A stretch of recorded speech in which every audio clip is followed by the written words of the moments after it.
Yeah, no, I totally agree with you. And I think you elaborated on one thing that was really excellent was the kickoff. Some of the innovations that the XFL has made in the changes that they've brought to the rules of football are actually rule changes that I believe move the sport forward. The kickoff is a prime example of that. You have your kickoff coverage team at the 35-yard line, the plus 35, which would be on the other side of the field. On the receiving team side of the field at the 35-yard line, you have the kickoff return team lined up at the 30-yard line, their own 30, and nobody moves until the kick is received or has been on the ground for 3 seconds by the kickoff returner.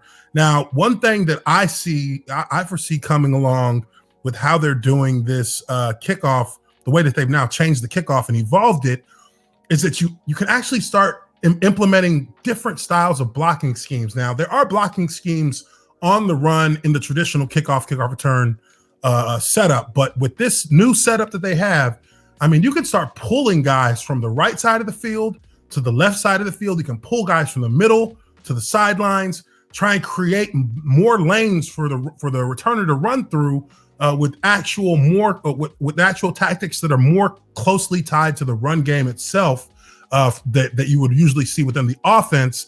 And I think that really just adds another element to the kick game, or another element to the excitement of the kick game that you just don't see in the NFL. The NFL has tried to basically nullify and make obsolete the kickoff game, or the kickoff play.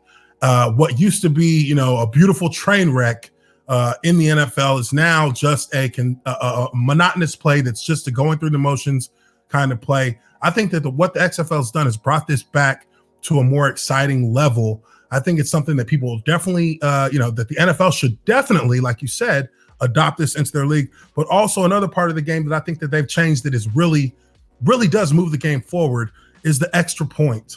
The extra point options in the XFL, although they didn't use them in a way that I thought they would.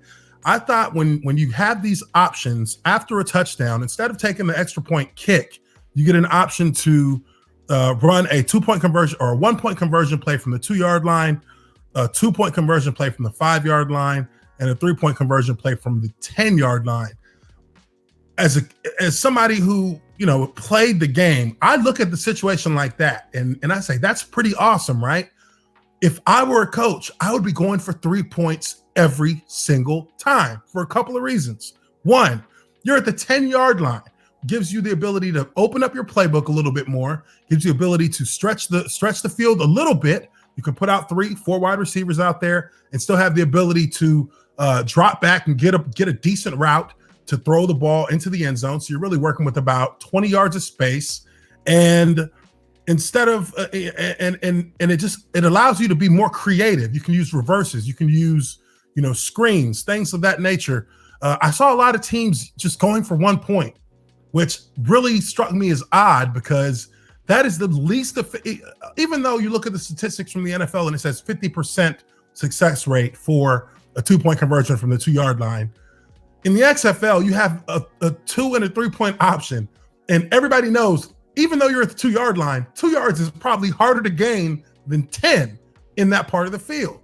So if you back it up to the 10-yard line, you give the offense much more in way of being able to be creative and being able to get a decent pass, keeping those defenses out of those zero coverages, keeping them from bringing those all-out blitzes, and you're able to get a better playoff. And I saw a lot of teams going for the 1-point play, and that didn't make sense to me. I think that was more of a playing to the percentages based on what the NFL does. But if this is a different style and a different kind of league, in the sense that they're giving you more options, I think that you have to take advantage of that. You have to go for 3 points more times than not. And I think that you'll actually see a success rate that's better than 50% when you're going for a 3-point play from the 10-yard line instead of going for a 1-point play from the 2-yard line. I feel like that play actually is a worthless play to make from the 2-yard line.